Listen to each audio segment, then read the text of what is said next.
Welcome everybody to the Magnetic Marketing Podcast. Today we're going to be talking about that inkling feeling that you have when you look at somebody and wonder, how in the world are they making that much money in that market?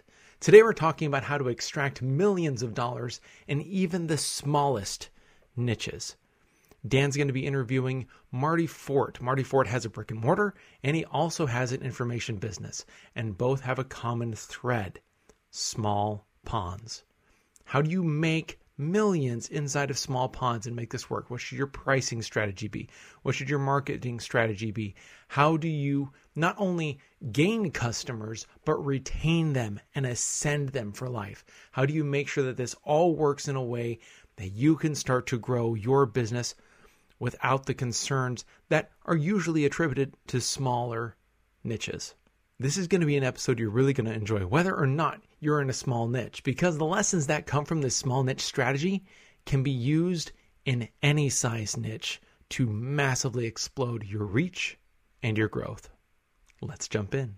I don't think there's anybody that has had a bigger impact in the field of direct response than Dan Kennedy. The legend of Dan Kennedy should be ignored at your own peril. They're not really lessons, they're kind of laws that you live by. Dan opened my eyes to what small business marketing looks like. Dan teaches strategic direct response that is timeless. His ripple effect touches people who don't even know his name. The world as we know it was changed because Dan Kennedy became obsessed with marketing. Welcome to the Magnetic Marketing Podcast with your host, Dan Kennedy. Welcome to the Diamond Call, everybody. And my guest, who we'll get to just in a moment, is Marty Fort, who I think delusionally believes his team is returning to the Super Bowl this year. Oh, come on now. But I have no axe to grind. We wish you well. Anyway, so Marty is with us, and we are going to spend some time with Marty really talking about both of his businesses with the chief common thread: how to find a whole lot of money where most people don't think there is much, and you might not think there is much. At which he is really, really good and has done a terrific job with both of his businesses. So Marty, welcome to the call. Thanks for having me. And I'm going to start by letting you, for those of you who don't know you, just do your own quickie introduction, referencing both brick and mortar business and info business, if you will. Sure. So I've been in GKIC since 2009, so 7 years now. Maybe no, it's longer than that. 2008. Started working with you in 2009 privately. But 2008 was my entry to GKIC, so 8 years now. And at that time, Dan, if you looked at my Social Security statement, I was pulling in a whopping $19,000 a year, which is McDonald's assistant manager money, as a guitar teacher. You know, I've been a musician, and you may not know this, but I used to have hair down to my waist and opened up for hair metal bands like Skid Row and Rat and all that kind of stuff from the 80s. You listen to the Rat Pack, not the band Rat, but still, as do I. And, parlayed that into using your teachings and GKIC's teachings to grow the core business, which is a brick-and-mortar music school called Columbia Arts Academy. We now have 2 locations. We have one in Columbia, one in Lexington. Between the 2 of them, Dan, it's 1,250 students thereabouts. And just for the music schools, just for private music lessons, which, as you would imagine, most people think, even during the holidays, that I'm still broke. Or the funniest thing to me and Valerie is people that work with my wife at her school, and they look at us like, we must be a pauper, and like I'm still a teacher, right? But what they don't know, and what you know, and what we're going to talk about on today's call is those 2 brick and mortars, Dan, are pulling in $1.5 million a year, which for any small business is no small chunk of change. I've parlayed that into an info biz, which is called Music Academy Success, which is what we work on in Titanium as a Titanium member. And I am the largest private coaching program internationally for just music schools. And we have an annual event, which I'm very excited. You're our guest speaker in April. And we're also doing a mastermind with you in April that I'm proud to say, Dan, I sold out in 3 hours. So InfoBiz is doing quite well. We got members all over the world. And the two newest things, which have been also the majority of Titanium work, has been our licensing. So we're now doing done-for-you services. It's a system called the Musical Ladder System. Got a lot of great press to show you, Dan, in Cleveland in October at the Titanium meeting, of articles and TV shows, TV features about me and the businesses, which have not only helped, they've helped. What's cool about it is they've helped the InfoBiz and the brick and mortar simultaneously. That's the really cool part about it, since I know how to leverage it, right? So licensees, Dan, we've only been 8 months in. It's still patent pending. Finishing touches of software. We're up to 80 licensees in 8 months without even really an official launch. And I've been doing some part-time work coaching coaches. You know Connor Haney, obviously. And he just did a Go Call with AJ, and Connor's one of my clients. He's an optician in the UK, and I work with people like him at Marty Fort Consulting.com to coach coaches. So staying busy, as you know, generating a lot of income, and more and more having a good time. So I want to frame this for people about sizes of ponds. So let's take the brick and mortar businesses first. That you have 2 locations, and combined they're topping $1 million a year in revenue and 1,200 students. What does the Columbia market and what does the Lexington market look like? The metro area combined is 800,000, and if you had to break it into Columbia versus Lexington, I would say you're looking at 400,000 for Columbia and 300,000 for Lexington. And that's total population. So, or is that households? Population. Population. So, give or take, households with eligible kids, do you know the number? Well, in a 5-mile radius from Rosewood, there's about 8,000. And 5-mile radius from Lexington, there's 10,000. So now we're down to a relatively small number. And competition? It is horrendous because all my success is done. But here's the positive spin and the reality. All my success is done has made every Tom, Dick, and Harry, including family members, Dan. I mean, like my nieces and nephews, are already salivating to take these things from me. So, there's a ton, more than ever, but what it's made me do is step up my game with stuff like the licensing, the musical ladder, and then I leverage that. So, for example, you're speaking in Cleveland in April for me, right?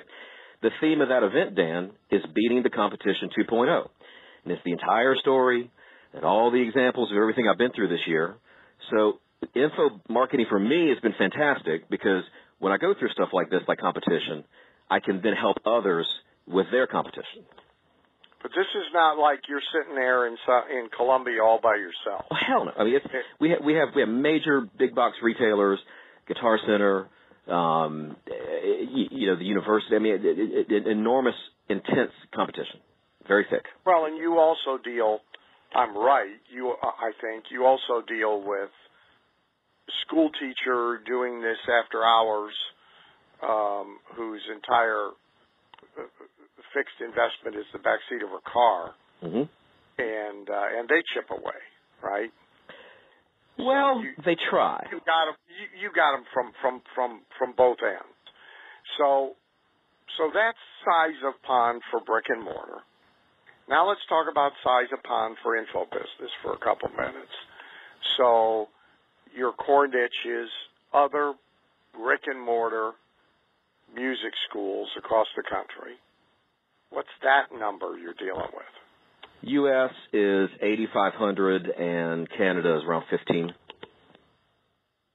So at 8,500, you're in one of the smallest info business niches that I know of. I think you're in the smallest one of anybody who's with us in Titanium. Absolutely. I typically count small at like 15,000. So you're at half of what I would call a small niche. And that raises its own challenges, and a lot of people would look at that and think way too small.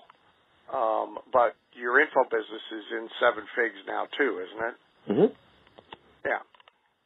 So conceptually first, tell me a little bit about what you've learned, what you know about doing big numbers in small ponds.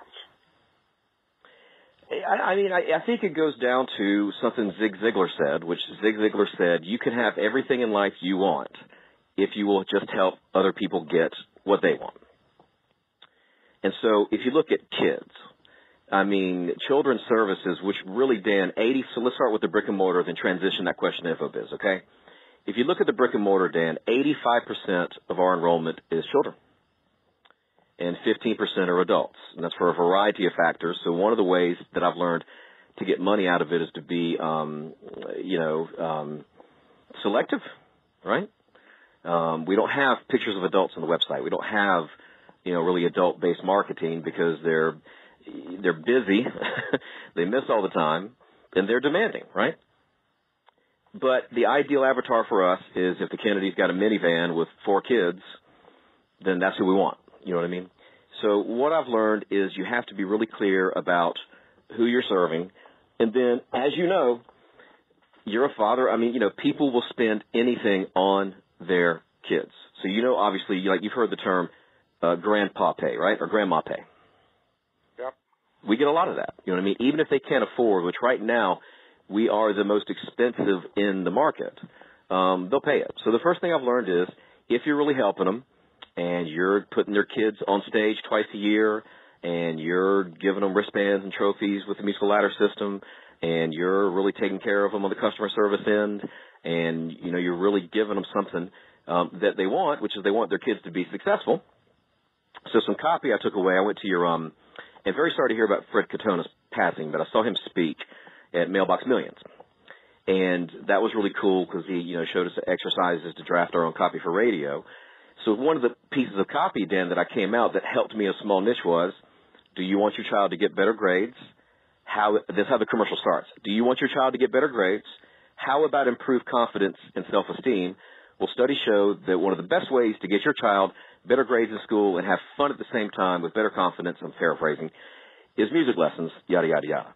So, that kind of thing. Really what are the parents thinking, the 8,000 of them, and 1.5 million, Dan, what else can I say, right? What's really important, I think, about what you just said that people really ought not miss is when you have a relatively small pool of potential customers, clients or patients to pull from. First of all, being at the top of the price range is obviously helpful because less equals more. Fewer customers, even than a competitor down the street, but at significantly higher prices and values, and off we go. So really, the more valuable the customer is, the less of them we need, which can get us to the same percentage of a market somebody might get in a much bigger market that might be industry par or industry norm, and yet still provide the actual financial result that we want. The second thing that may be more important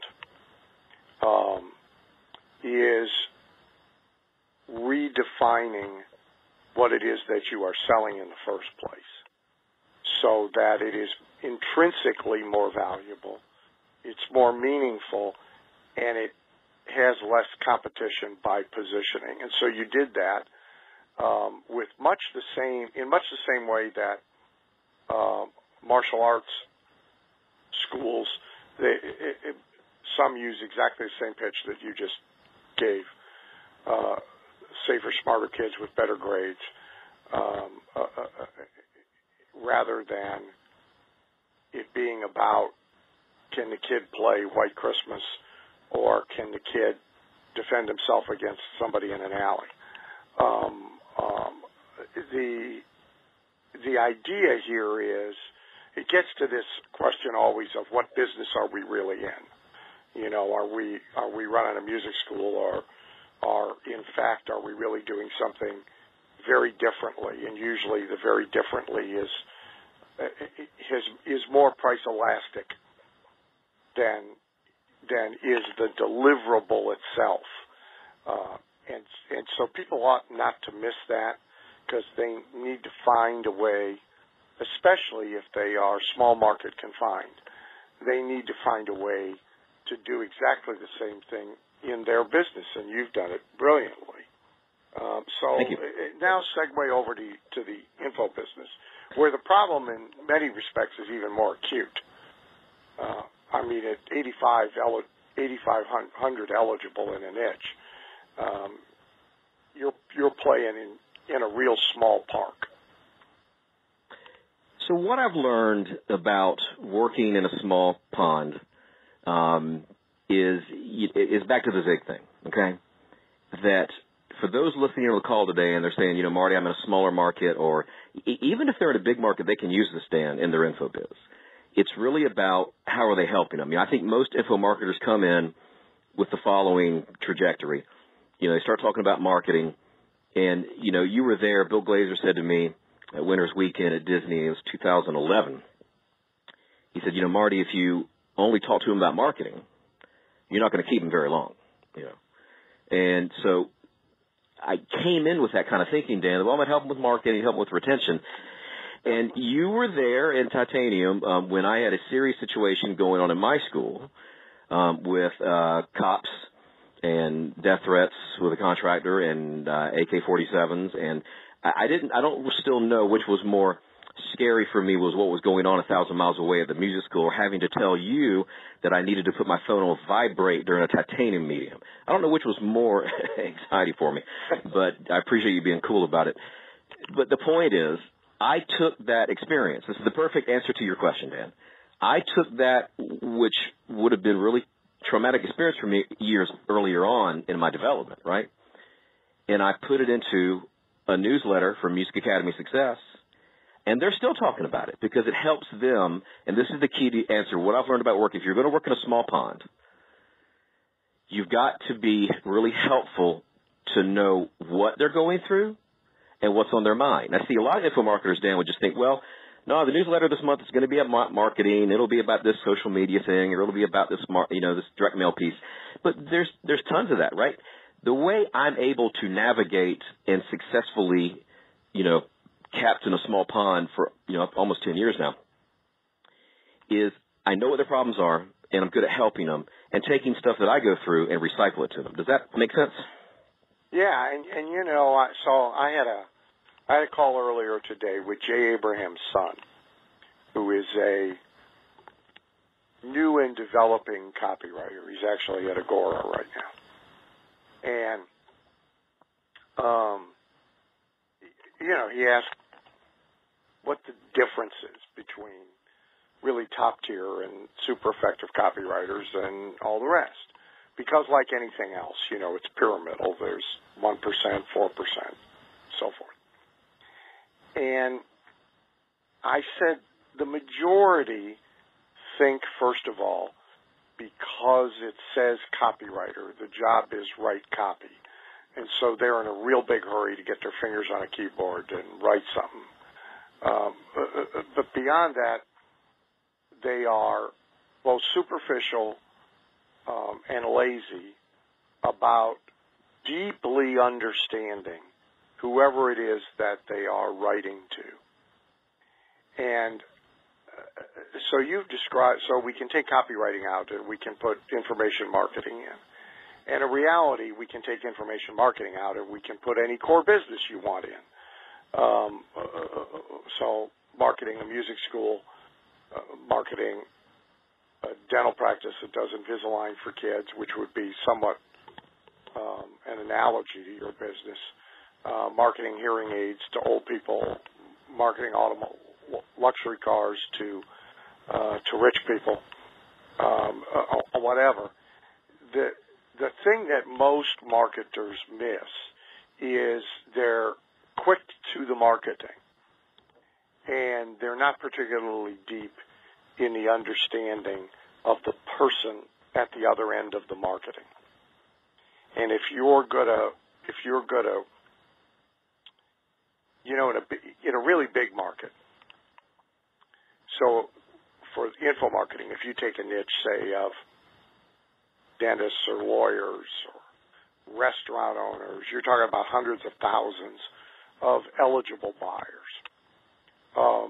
You can sort of cast mediocre bread onto that water, and a bunch of fish are going to nibble at it, and you may be able to do okay. When you're in a situation like yours, when you're down below 15,000 of eligible buyers, then every one matters, and every miss matters. And now it becomes much more about what's really going on in that person's head, what's really going on with that person emotionally, what's their day-to-day experience like, how do they feel about the business they're in, and not just does this person, the info marketer, have stuff that can be helpful to me or have information that can be helpful to me, but does this person really deeply understand me, care about me, and want to be helpful to me on all levels, just not handing me a hammer and pointing me toward a nail. And I think most miss this. Now, you're right, it's advantage even in a bigger, I mean, if you have both the blessing and the curse of 85,000 to choose from instead of 8,500, it's still helpful. But where you are, it's like critical, and most people are too quick to be engaged in the advertising, marketing, and selling, and not really spending enough time. They don't really know their customer inside and out, and midnight kitchen table conversation, and what they worry about with their kids, and so forth. So to that end, if I could throw in something to say amen to what you're saying, one of the things I enjoy as a Titanium member, but Diamond members get it also, is your weekly Diamond Facts. So I've never really talked to you about this, but, you're always, weekly keeping in touch with us via that fax, talking about current events, and it's a weekly, check-in, to give us, I get energized from it, So I started doing something that everybody on the call today can do, Dan, called the ride-along email. And the ride-along email, I'm going to confess, so if any of my members hear this, it shouldn't be too much of a surprise to them, but it's not news to me since I've been writing newsletters, Dan, for a long time, and that are archived, that they're not always reading them. You know what I mean? They're getting the package, but like the AK-47 story, I quizzed them because I was curious, and it takes them a while. But my point is this. I will recycle, stuff from those and put them in that email. And the feedback we get from them is enormous because it's going right to the pain they're going through of, and here's the lesson for the call of how to make money in a small pond. And this is why it relates to dance moms. Dance moms and I have crazy parents. Well, you go through crazy parent story. Teacher issues. I imagine we don't have any teacher issues. You can imagine. I've got 70, musicians working under me, Dan. 70. So all kinds of issues that and really the big thing is telling a story. Not a lecture, not boring, but just honestly, with conviction, telling a story, And also 3 words I'd write down that really have helped Dan to monetize a small pond that I know are essential for monetizing a small pond are fraternity, recognition, and experience. So if we have time permitting, award ceremonies are big for us. Cocktail dinners are big for us. Speed networking is big for us. Closed Facebook's big for us. I'm not sure where you want to go with any of those, but there are a variety of tools we're doing to facilitate that. I want to come back to that, but I want to do something in between. And so the smaller the market, to me, the more critical is retention and the more critical is ascension. And again, if you're fooling around in a big pond, and you have a fairly high churn rate of customers, clients, or patients, there's sort of, there's always another bus coming. If your business is a 20-mile radius instead of 5-mile radius, or if your business is in a big suburb of Atlanta, rather than a suburb of Columbia, hell, the new movers every 90 days exceed the number of people you could drive away even if you tried in the bigger market, but that's definitely not the case in the smaller market. So I've always thought, and I operated in two small niche ponds as an info marketer very early. I mean, I operated within only the National Speakers Association, which was about half of yours. There's about 4,000 people, 3,500 maybe. And Kairos at the time I was there, when you threw out the really old ones and you threw out the really young ones, you were dealing with about 15,000 eligible clients. And so you can't afford to miss one, and you losing one is really serious because there's not big numbers of replacements to choose from.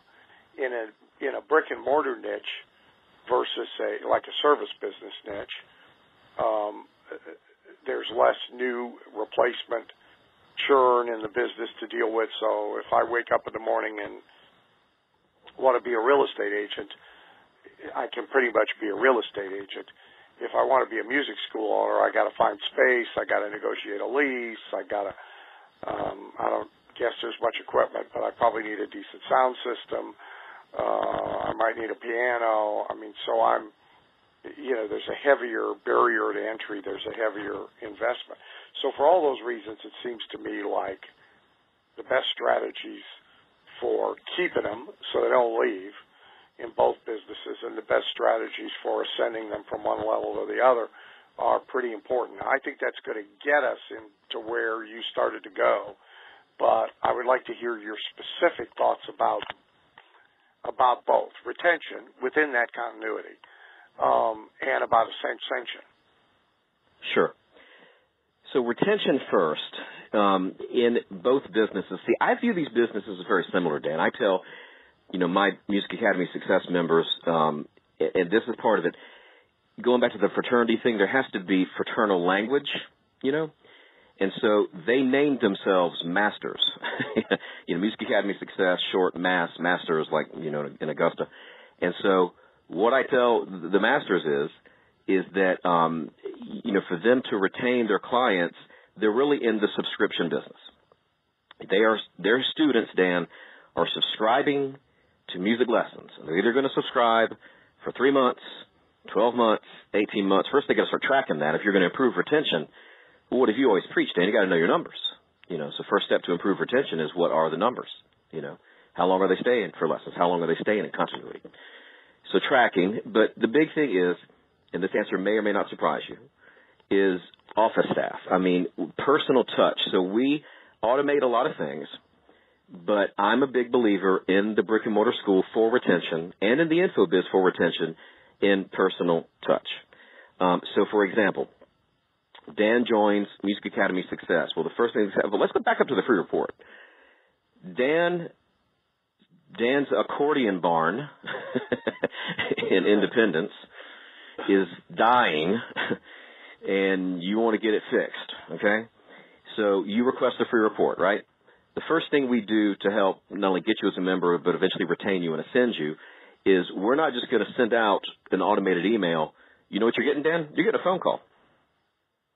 And you're getting a phone call from Stephanie, who's full-time, and she's going to chat you up and find out what's going on with the accordions and all the dust collecting on them.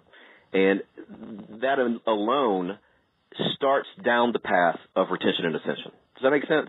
The personal reach out. I'm sorry? Yeah, and I think it should be made absolutely clear. That's not a sales call. No. You're not trying to accelerate or jump the buying process. It's more an empathy call. Completely, because the key for making money in a small pond is when I coach, I am very big into repeating myself. So Dan gets on a call with me from the accordion shop and says, nobody's buying accordions, and Weird Al Yankovic is not who he used to be, and it just ain't happening.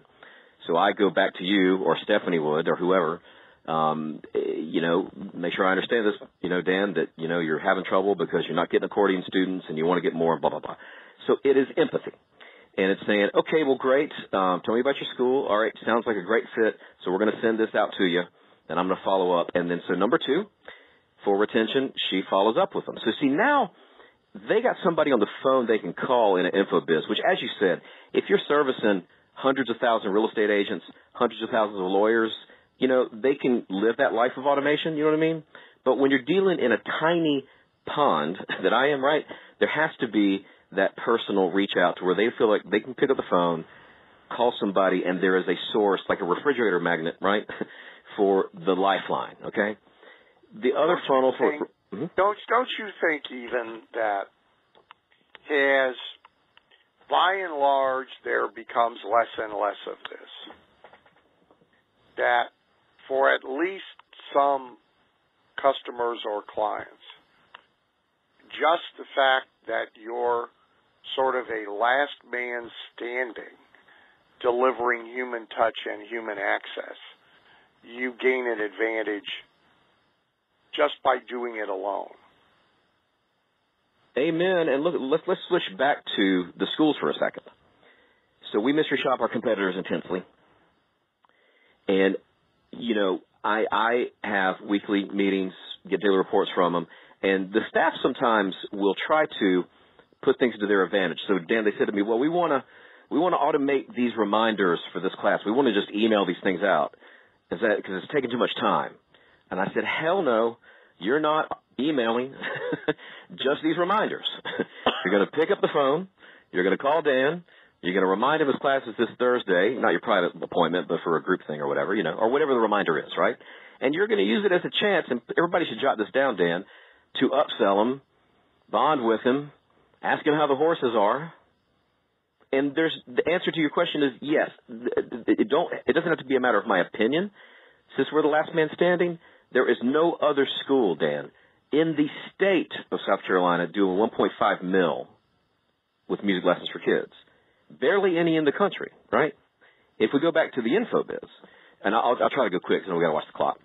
Other retention tools we use are, so Dan joins, right? Well, the first thing you get is a fast track call, orientation. So orientation is held with Stephanie, not with me. And you know why we do that? To make sure that you take your hand out, and you wouldn't do this because you don't use the internet, but let's say you did. Get you in the website, get you in the books, ask what your most pressing needs are, show you where they are, Dan, because we want to break the seal and we want to get you moving, okay? Then I do fast tracks every 2 weeks. They're in group format. They have to fill out a questionnaire before the fast track, and this is key. You know why? Because they want to get it out. So back to the NPC thing. If you don't let them get it out in advance via questionnaire, they're going to run up the whole call telling you their life story. So go ahead and read it twice, let them get it out. And then when I come on the call, here's the big thing as a coach, Dan. I've read your get acquainted questionnaire, right? I purposely make specific references to the email so that not only did I read it, but I understood it. And here's the prescription. Well, I think there's a third thing that happens, too, anytime you do that in a bit. So, actually, there's 2 other things that happen. So, I do this for small masterminds and meetings, kind of like the one day I'm doing for you. I have one coming up for Dr. Burleson. And we've questionnaired every participant. And all of the reasons you enumerated, right? Mm-hmm. But the very fact that they do it, it forces them to stop and think a little bit about their business and themselves. And they sort of clarify and crystallize thinking that otherwise they wouldn't. And they're now better prepared to be a good student, a good participant, a good coaching client. And the minute you demonstrate that you actually read them, because most people think you don't, you gain stature, status, and influence. I had a call, this is my call day. All I'm doing is on the phone all day. And I had a client earlier who's a regular private client group member. And he had sent in, 7 pages, 8 pages. It doesn't matter what it was, but I'd read it. And so when he started to, take me back through it, I said, we don't have to spend your time on it. I read it. You actually read the whole thing? Now, on one level, you think to yourself, well, why the hell would you go to all the trouble to send me 7 pages if you didn't think I was going to read it? And yet, the person is still surprised that you read it. And then, if you're telling the truth and you're able to demonstrate you read it, you've gained a lot. This whole automate everything, standardize everything, efficiency at the expense of effectiveness, as Drucker used to say. People are living with it, but that does not mean they're happy with it. It does not mean they're motivated by it. And again, small market where every advantage matters. This is a way to have a big advantage. So, okay, go ahead now with process. Well, so you want to talk about ascension, right? Yeah, retention, ascension, continuity. Okay. All of it. All right. So one quick comment on that, on the automation thing. So with Musical Ladder, the licensees are buying monthly wristbands and trophies, right? Now, we had a beautiful online store set up, and the staff was trying to get me to do order forms, but sales were not where I wanted them. So you know what I did via a phone call? For School of the Year, I fly out to a school. I'm in a black car service on a cell phone having a meeting on the airport, all the way to the airport. And I said, effective today, take the store down. You guys are going to run 888M ladder, which is, so it's easy to remember. They can put it on the fridge. And they're to email or call in orders only, because these guys are running lesson to lesson, Dan. They don't want to fill out a form. They don't want to dig around the store. They want to call somebody and say, hey, I need blank. You know what's happened to sales? They've doubled. Yep. Does not surprise me in the least. All right. So back to this. Yeah, and it sort of feels to a lot of people regressive, like going from a computer to a typewriter. But it's not that simple. It's a strategic choice. It's a matter of math. What does it cost you now in human cost to be able to service that? But some things lend themselves real well to automation, and some things don't lend themselves real well to automation. All right, go ahead. So, amen. And so to that end, we have full-time staff for the InfoBiz, right? And, of course, for the schools. And so that helps retention because they know they can pick up the phone, call somebody, get something done. So let's talk about numbers and metrics. I mean, from point of first purchase, Dan, our conversion rate for continuity is 95%. And our retention rate is not in months, it's in the multiples of years, okay? So the things we do that affect ascension, and you would preach this for a long time, is, especially at our events, one, the events cannot be evergreen. There's always got to be a new spin, new theme. Last year was the $1 Million Music School Conference. We had green balloons with cash signs and, $1 million bills on all the tables. This year we're doing Beating the Competition with You. And then for the 2018, I'm about to drum up something else to put a new spin on what's new. So that's big for retention and ascension. Once they're there, making it an event. So we kick off the first night of the conference with a 3-hour dinner cocktail award ceremony. Now, number one, business attire is required and also orchestrated in advance, Dan, that we don't want to show up in jeans and a T-shirt. They know I want to see suits and ties and dresses because it changes their whole mentality about the event. We do full buffet, open bar, and then we do speed networking, 3 rounds a pop, and then we go into what's called the Faith, Belief, Action Awards, which is faith of themselves that they can achieve success, belief that the math system works for them, and taking action on it. And I give out real Olympic medals. I showed you one in titanium. They're, heavy, and they've got, very nice ribbons they can see in the dark and gravitate towards the people that have won. And so that's big.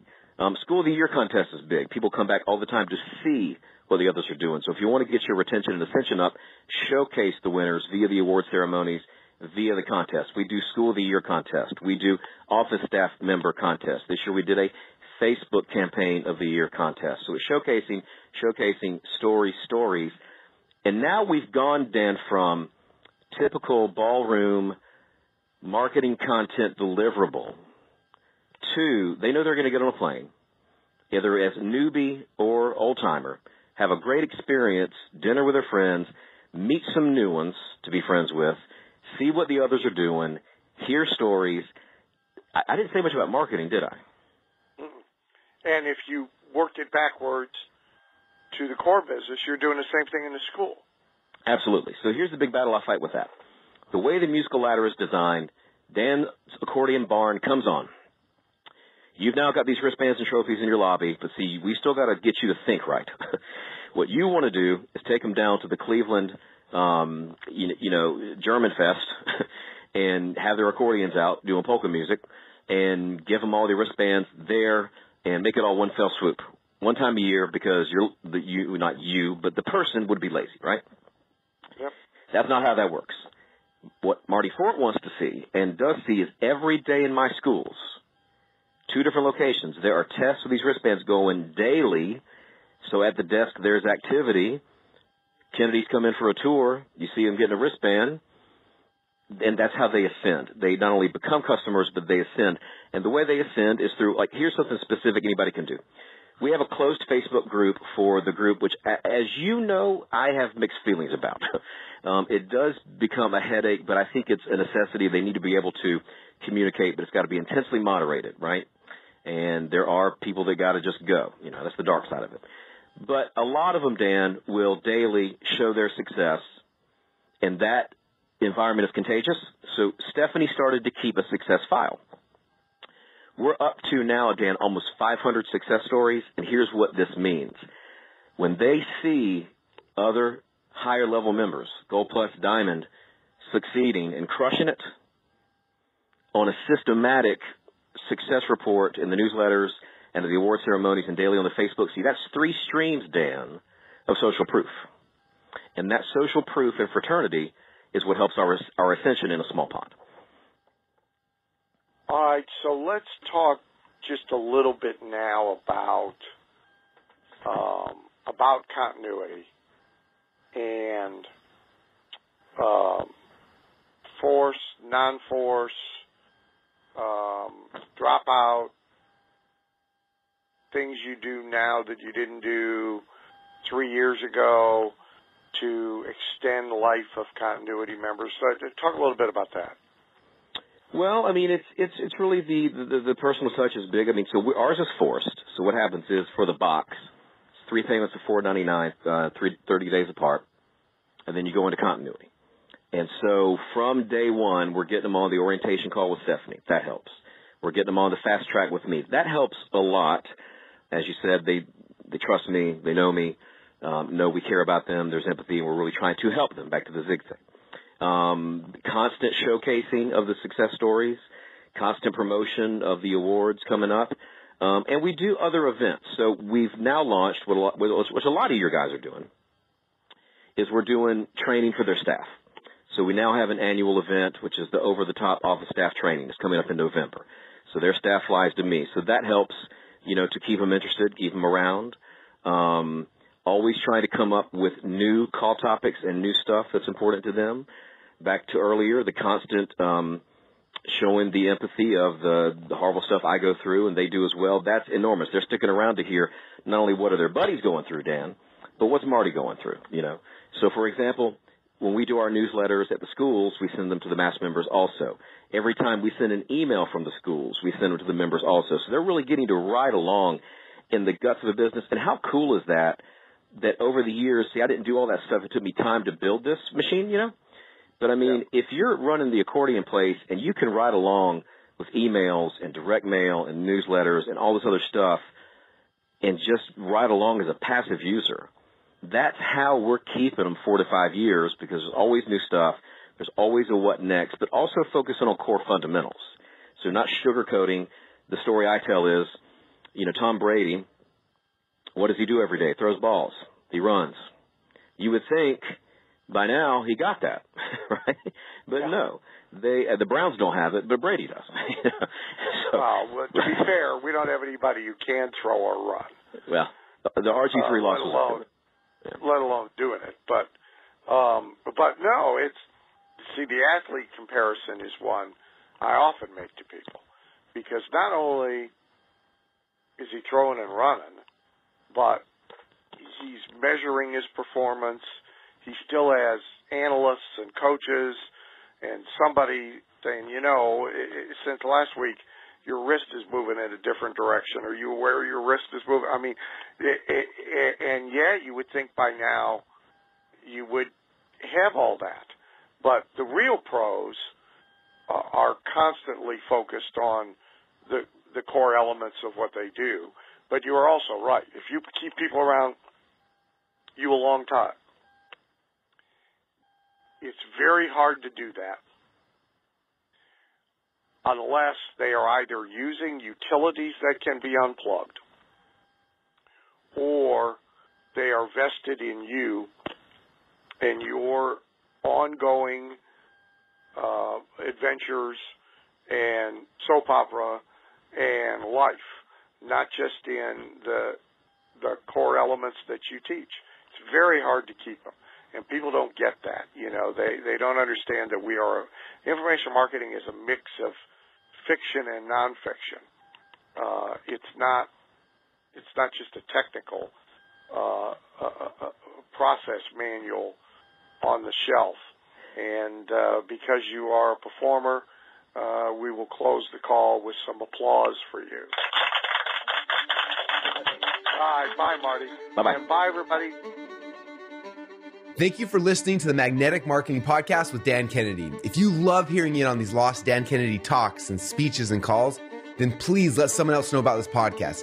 That's how you can help it to grow. And the more it grows, the more free Dan Kennedy we can bring to you. Also, Dan would love to give you the most incredible free gift ever, designed to help you make maximum money in minimum time. Now, this free gift comes with almost $20,000 in pure money-making information for free, just for saying maybe. You can get this gift from Dan right now at nobsletter.com. Not only will you get the $20,000 gift, you're also going to get a subscription to 2 marketing newsletters that will be hand-delivered by the mailman to your mailbox each and every month. One from Dan Kennedy and one from me, Russell Brunson. To get this gift and your subscription, go to nobsletter.com right now.